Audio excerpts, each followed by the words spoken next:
Nous allons vous présenter la séance de cours magistral numéro 6 du chapitre Calcul intégral.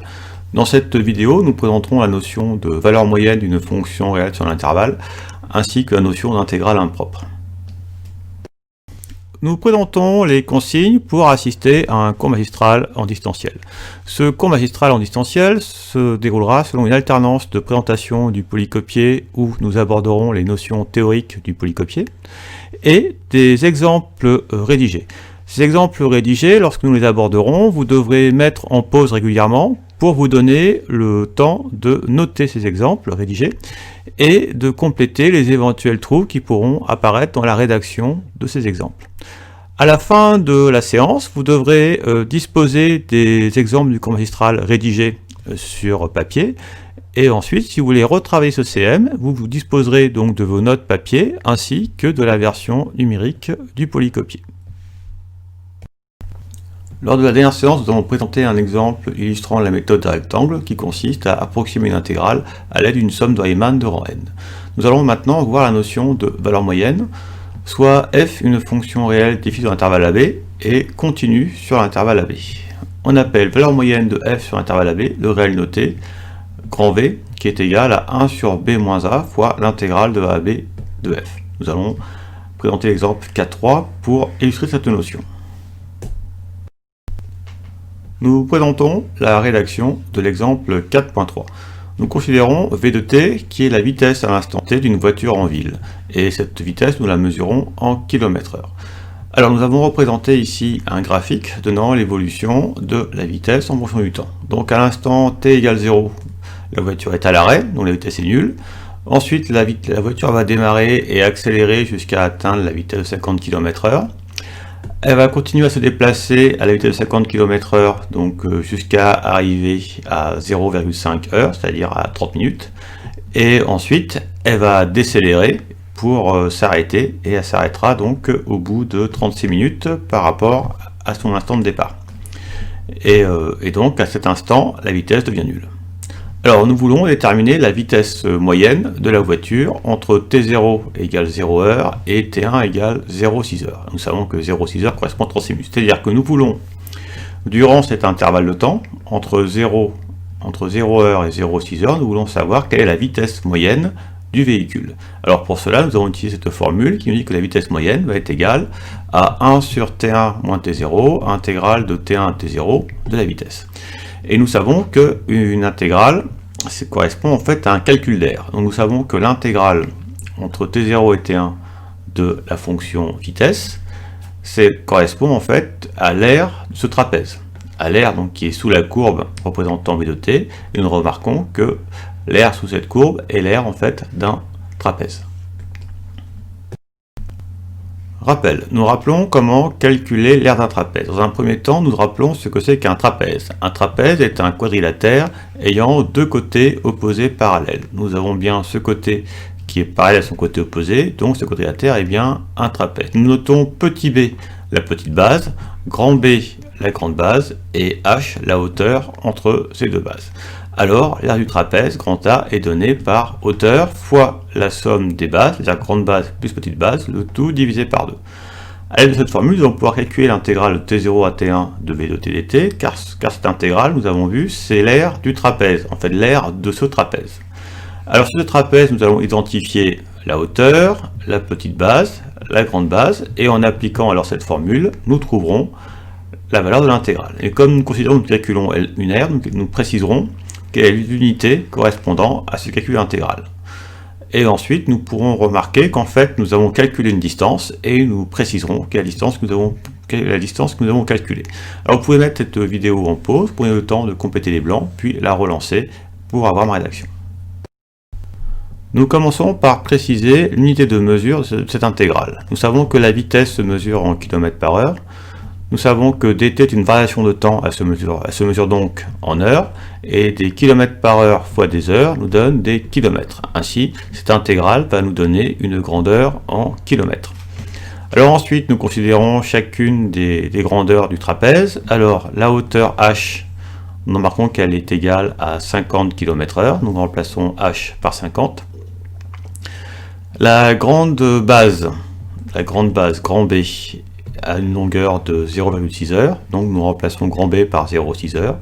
La petite base B a une longueur de 0,4 heures, puisque entre 0,1 heure et 0,5 heures, nous avons bien une différence de 0,4 heures.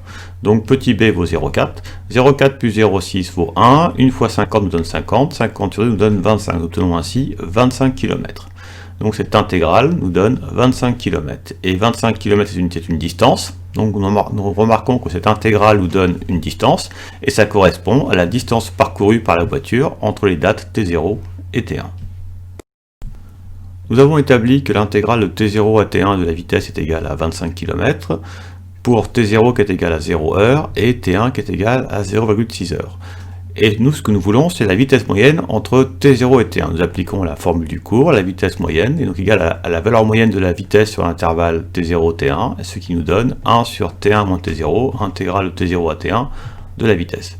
Alors nous connaissons t0, nous connaissons t1, nous connaissons la valeur de cette intégrale, nous pourrons donc en déduire la vitesse moyenne. Nous trouverons 41,7 et nous préciserons l'unité de mesure. Vous pouvez mettre cette vidéo en pause, pour donner le temps de compléter les blancs, puis la relancer pour avoir ma correction. Nous avons établi que l'intégrale de t0 à t1 de la vitesse est égale à 25 km, pour t0 qui est égal à 0 heure et t1 égale à 0,6 heures. Et nous voulons déterminer la vitesse moyenne entre t0 et t1. Pour ça, nous utilisons la formule du cours, donc la vitesse moyenne, donc c'est la valeur moyenne de la fonction vitesse sur l'intervalle t0-t1, c'est donc 1 sur t1 moins t0, intégrale de t0 à t1 de la vitesse. Nous pouvons dans un premier temps déterminer l'unité de mesure de la vitesse moyenne à partir de la formule qui apparaît. Nous remarquons, pour calculer cette vitesse moyenne, nous allons diviser une grandeur mesurée en kilomètres par une grandeur mesurée en heures. Nous tenons bien comme unité des kilomètres par heure. Ensuite, nous savons que cette intégrale vaut 25. Nous savons que T1 vaut 0,6 et T0 vaut 0. Nous tenons ainsi 25 sur 0,6 km/h et 25 sur 0,6 calculé à 10 moins 1 près, ça nous donne donc 41,7 km/h. On pouvait aussi appliquer la définition de vitesse moyenne, puisque la vitesse moyenne c'est la distance parcourue entre T0 et T1 divisée par la différence de temps entre l'instant d'arrivée et l'instant de départ, c'est-à-dire T1 moins T0. Donc la distance parcourue entre T0 et T1, nous la connaissons, nous savons qu'elle vaut 25 km, et la variation de temps entre T0 et T1, nous savons qu'elle vaut 0,6 heures. Donc en fait, nous obtenons encore une fois, à 10 moins 1 près, 41,7 km/h. Fin de cet exemple. Nous allons maintenant aborder la partie numéro 5, qui présentera la notion intégrale impropre, qu'on appelle aussi généralisée. Nous commençons par rappeler les notations. La notation grand R bar désigne grand R bar augmenté de moins l'infini et plus l'infini, c'est-à-dire que nous allons ajouter moins l'infini et plus l'infini à l'ensemble grand R. Ainsi, x appartient à grand R bar, ça veut dire donc trois possibilités, soit x appartient à grand R et est un réel, soit x est égal à moins l'infini, ou soit x égale plus l'infini. Nous vous présentons la définition d'une intégrale impropre. Nous considérons un réel petit a et un élément petit b de R bar, c'est-à-dire que b est un réel ou une valeur infinie. Nous considérons une fonction f réelle définie sur l'intervalle AB, avec l'intervalle AB qui est fermé en A ouvert en B, et de sorte que f soit continu sur l'intervalle AB. Alors, si nous avons une des conditions suivantes, c'est-à-dire que b est infini, ou si b est fini, alors f n'est pas défini en B, alors nous disons que cette intégrale, l'intégrale de A à B de f, est une intégrale impropre en la borne B. Donc pour dire que b est infini, ou bien que f n'est pas défini en B. Nous allons poser à ce moment-là grand f de x qui va être égal à l'intégrale de a à x de f, pour x appartenant à l'intervalle AB fermé en A ouvert en B, et si la limite lorsque x tend vers b de f de x existe et est bien égale à un réel petit l, alors on dit que l'intégrale impropre converge, et on va voir que grand I, l'intégrale impropre, va être égale à L. Sinon, on dit que l'intégrale impropre diverge. Nous allons présenter l'exemple 5.1. Nous présentons la rédaction de l'exemple 5.1. Nous considérons l'intégrale grand I qui est égale à l'intégrale de 0 à plus l'infini exponentielle moins t dt. Nous remarquons que la borne supérieure de cette intégrale est infinie, donc l'intégrale I est impropre en cette borne. Ce que nous pouvons écrire ici, l'intégrale I est impropre en la borne b égale plus l'infini. Pour savoir si cette intégrale impropre est divergente ou convergente, nous allons étudier la fonction grand f de x qui est égale à l'intégrale de 0 à x exponentielle moins t dt. Alors, Cette intégrale, on l'obtient en remplaçant la borne qui pose problème par la variable x. Et nous disons que la variable x appartient à l'intervalle d'intégration, sur l'intervalle d'intégration dont on aura ôté la borne posant problème. Mais comme la borne ici étant infinie, elle ne peut être atteinte, donc elle n'appartenait pas à l'intervalle d'intégration. Alors, nous allons alors calculer grand f de x en déterminant une primitive de exponentielle moins t. Nous calculerons ensuite la variation de cette primitive entre t égale 0 et t égale x pour obtenir l'expression de grand f de x. Nous regarderons ensuite si la limite quand x tend vers la borne plus infinie de grand f de x est un réel. Si jamais c'est le cas, alors i convergera et sera égal à ce réel. Et si jamais il n'y a pas de limite finie, alors on dira que l'intégrale i est divergente, que l'intégrale impropre i est divergente. Donc vous pouvez prendre le temps de mettre cette vidéo en pause pour compléter les blancs, puis la relancer pour avoir ma rédaction. Une primitive exponentielle moins t est donnée par moins exponentielle moins t. Ainsi, si nous remplaçons t par x, nous obtenons moins exponentielle moins x, et si nous remplaçons t par 0, donc nous obtiendrons moins exponentielle 0, mais comme c'est une différence, moins par moins plus, donc plus exponentielle 0. Nous obtenons ainsi que grand f de x est égal à moins exponentielle moins x, plus exponentielle 0 qui vaut 1. Regardons la limite en plus infini de grand f de x, et aussi la limite lorsque x tend vers plus infini de moins exponentielle moins x plus 1. Nous savons que lorsque x tend vers plus infini, moins x tend vers moins l'infini, or exponentielle en moins l'infini, ça vaut 0. Donc il va nous rester 1, ainsi la limite lorsque x tend vers plus infini de grand f de x est égale à 1. Nous rappelons que nous étudions cette intégrale impropre qui est impropre en la borne b égale plus infini. Pour savoir si elle est convergente ou divergente, nous avons étudié la limite lorsque x tend vers plus infini de grand f de x, où grand f de x est une fonction définie par une intégrale. Nous avons établi que cette limite, la limite lorsque x tend vers plus infini de grand f de x est égal à 1, nous pouvons alors conclure que l'intégrale impropre i converge, que grand i est égal à 1, c'est-à-dire que l'intégrale de 0 à plus infini d'exponentielle moins t dt est égale à 1. Nous avons pu aussi utiliser une rédaction allégée, c'est-à-dire qu'on peut calculer grand i sans avoir recours à la fonction grand f. On va faire le calcul en gardant la borne plus l'infini. Donc, ce qu'on va faire, c'est qu'on va déterminer encore une fois une primitive exponentielle moins t, que vous connaissez. Nous allons calculer sa variation entre 0 et plus infini, et en fait, pour calculer sa valeur en plus infini, nous allons calculer la limite de cette primitive lorsque t tend vers plus infini. Et en calculant la différence, nous obtiendrons alors la valeur de grand i. Vous pouvez mettre cette vidéo en pause, prenez le temps de compléter les blancs, puis la relancer pour avoir ma rédaction. Encore une fois, une primitive exponentielle moins t donnée par moins exponentielle moins t, nous calculons la variation entre 0 et plus infini.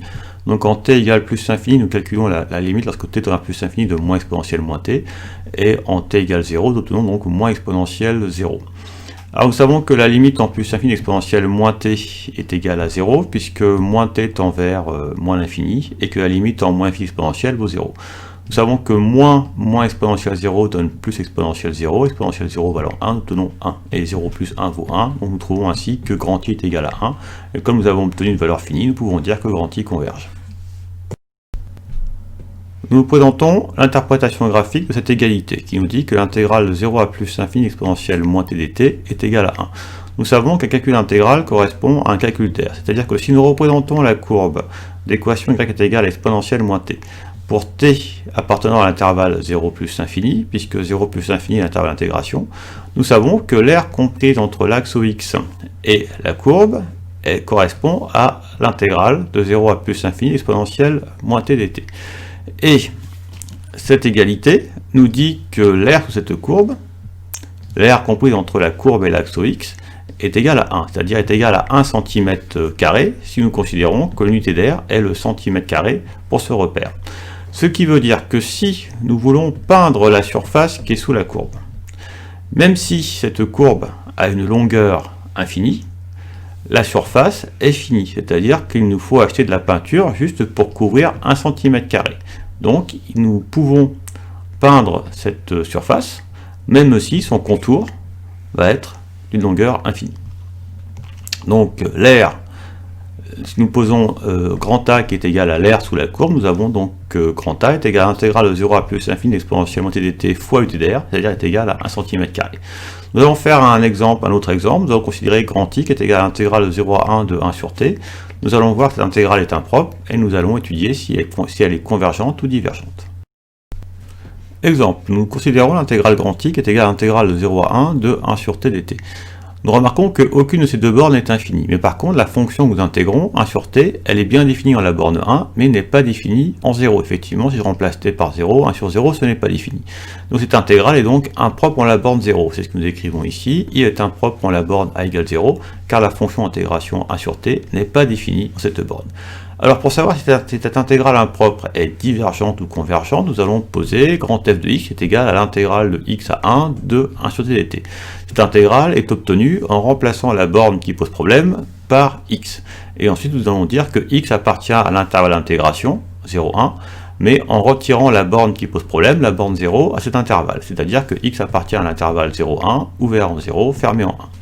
Ensuite, nous allons chercher à calculer grand f de x. Pour ça, nous aurons besoin d'une primitive de 1 sur t que nous connaissons. Calculerons ensuite la variation de cette primitive entre t égale x et t égale 1. Nous obtiendrons alors l'expression x de grand f de x. Puis, pour savoir si l'intégrale diverge ou converge, nous étudierons la limite lorsque x tend vers au plus de grand f de x. Alors, la limite lorsque x tend vers au plus, parce qu'effectivement, nous voulons étudier la limite lorsque x tend vers 0 pour x appartenant à cet intervalle. Et si x appartient à cet intervalle, il est forcément plus grand que 0, donc on se rapproche de 0 par valeur supérieure, donc c'est lorsque x tend vers au plus. Nous savons qu'une primitive de 1 sur t est donnée par ln de valeur absolue de t. Lorsque t est égal à 1, donc valeur absolue de t c'est valeur absolue de 1 qui vaut 1, et lorsque t égale x, donc nous obtenons valeur absolue de t qui est égale à valeur absolue de x. Comme ln de 1 est égal à 0, nous obtenons que grand f de x est égal à moins ln de valeur absolue de grand x. Et nous allons chercher à déterminer la limite lorsque x tend vers au plus de grand f de x. Nous avons établi que grand f de x est égal à moins ln de valeur absolue de x. Lorsque nous sommes confrontés à une valeur absolue, nous cherchons toujours à savoir si on peut la retirer, c'est-à-dire si le terme qui est dans la valeur absolue a un signe constant sur l'intervalle d'étude. Ici, l'intervalle d'étude est l'intervalle 0, 1, ouvert en 0, fermé en 1. Et nous savons que tout x appartenant à cet intervalle est forcément positif, même strictement positif. Et nous savons que la valeur absolue d'un nombre positif est ce nombre, donc la valeur absolue de x est égale à x sur l'intervalle 0, 1. Nous pouvons donc sans remords retirer les valeurs absolues, et dire que grand f de x est égal à moins ln de x. Ainsi, la limite lorsque x tend vers au plus de grand f de x, c'est la limite lorsque x tend vers au plus de moins ln de x. Cette limite, vous la connaissez, donc vous pourrez conclure si l'intégrale impropre i converge ou diverge. Vous pouvez mettre cette vidéo en pause, prenez le temps de compléter les blancs, puis la relancer pour avoir ma rédaction. Nous voulons déterminer la limite en au plus de grand f de x, c'est-à-dire la limite en au plus de moins ln de x. Nous savons que lorsque x tend vers au plus, ln de x tend vers moins l'infini. Ainsi, moins ln de x tend au plus vers moins l'infini, ce qui nous donne plus l'infini. Ainsi, nous obtenons que cette limite est une valeur infinie, c'est-à-dire que ce n'est pas une valeur finie. Donc, l'intégrale impropre grand I est divergente. On peut noter cependant que cette intégrale impropre est égale toutefois à sa limite en au plus, qui est plus infini, donc nous pouvons noter avec un but de notation que cette intégrale est égale à plus infini. Alors nous allons réaliser l'interprétation graphique de cette égalité. Nous savons qu'un calcul intégral correspond à un calcul d'aire, c'est-à-dire que cette intégrale correspond à l'aire comprise entre la courbe d'équation y est égale à 1 sur t et l'axe OX.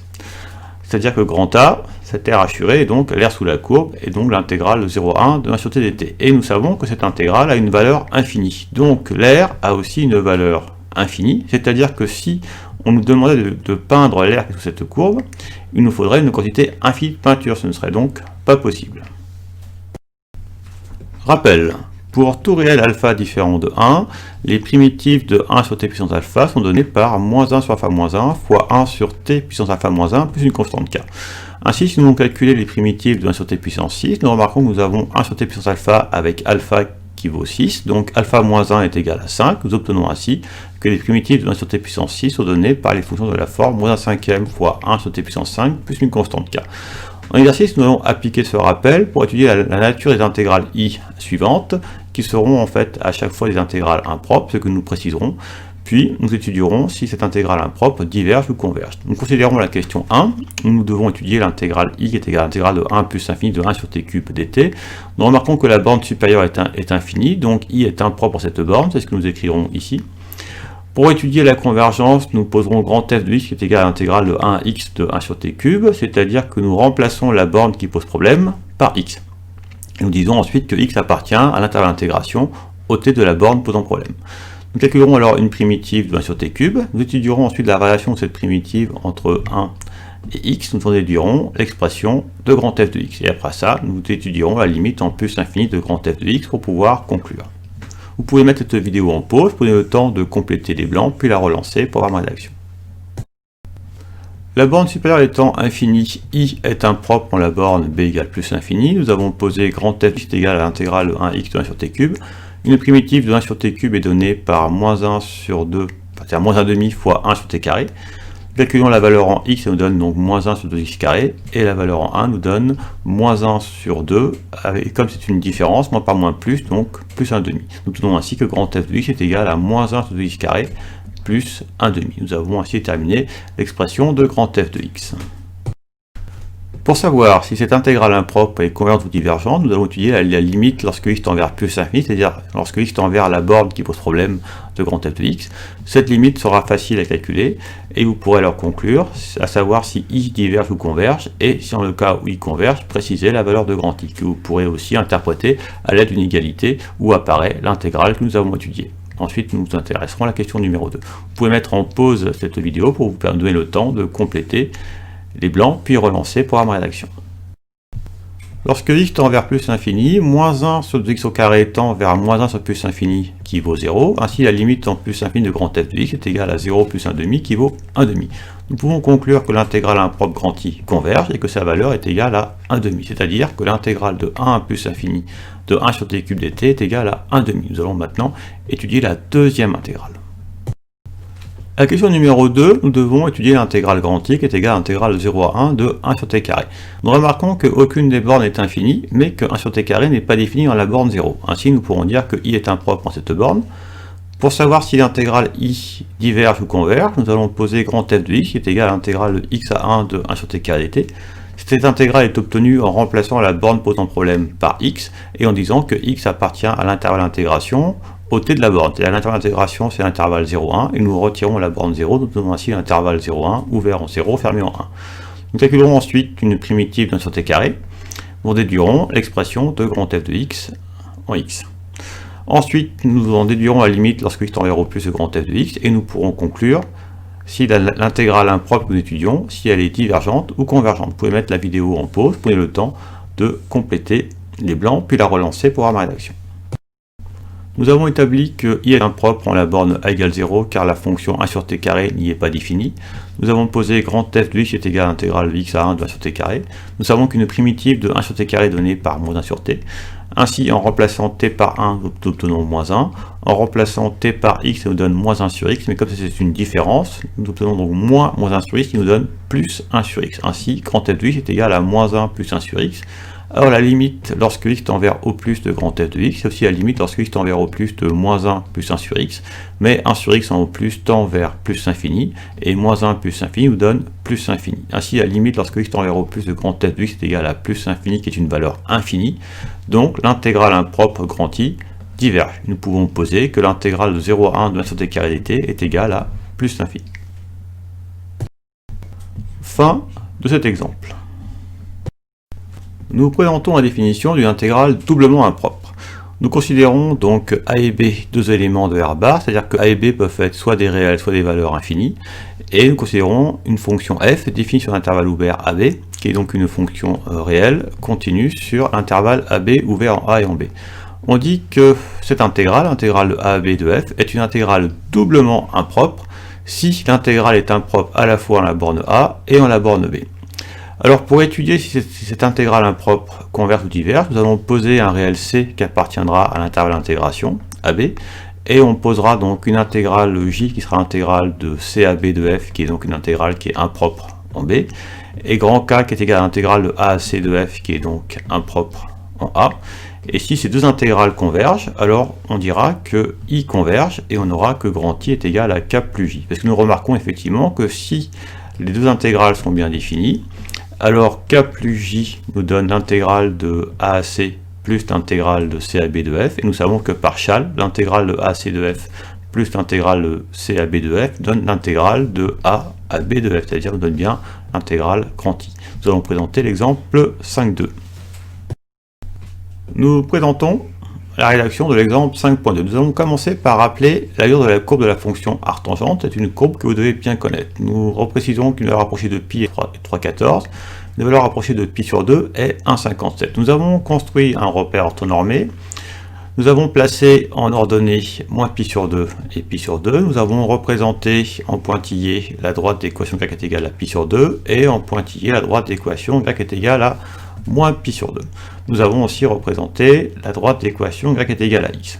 Alors, nous savons que lorsque x tend vers moins l'infini, arctangente x est égal à moins pi sur 2. C'est-à-dire que nous allons avoir cette droite pour asymptote lorsque x tend vers moins l'infini, et nous pouvons positionner ici un point asymptotique.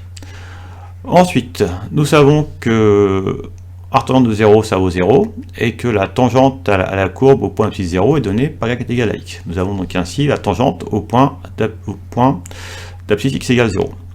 Et nous pouvons faire apparaître ici en rouge pour dire que la courbe passe par ce point. Nous savons aussi que la limite en plus infini d'arctangente x est égale à pi sur 2. Nous pouvons donc placer ici un point asymptotique, et ça veut donc dire que cette droite est asymptote à la courbe lorsque x tend vers plus infini.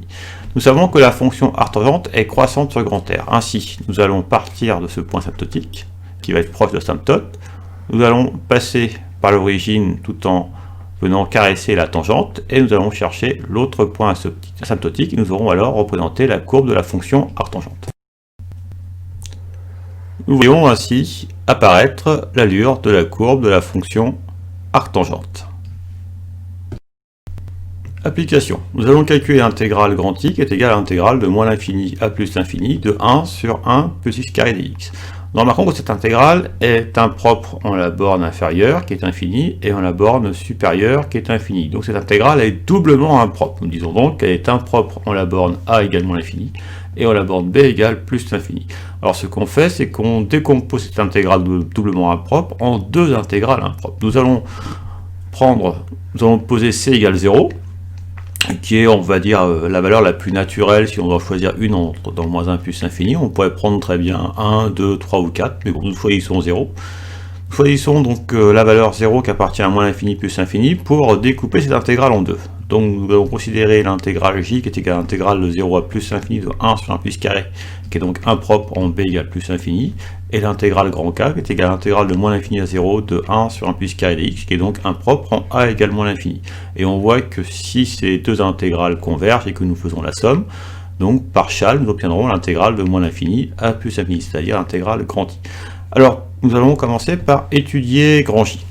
Alors pour alléger la démarche, nous allons utiliser une rédaction allégée. Nous n'aurons pas recours à une fonction grand F de x, mais nous déterminerons directement une primitive de 1 sur 1 plus x carré, et après ça nous calculerons la variation entre 0 et plus l'infini, et en x égale plus l'infini, en fait nous calculerons la limite en plus l'infini de la primitive, et nous obtiendrons ainsi la valeur de grand J. Alors nous vous rappelons que les primitives de 1 sur 1 plus x carré, ce sont les fonctions de la forme arctangente x plus k.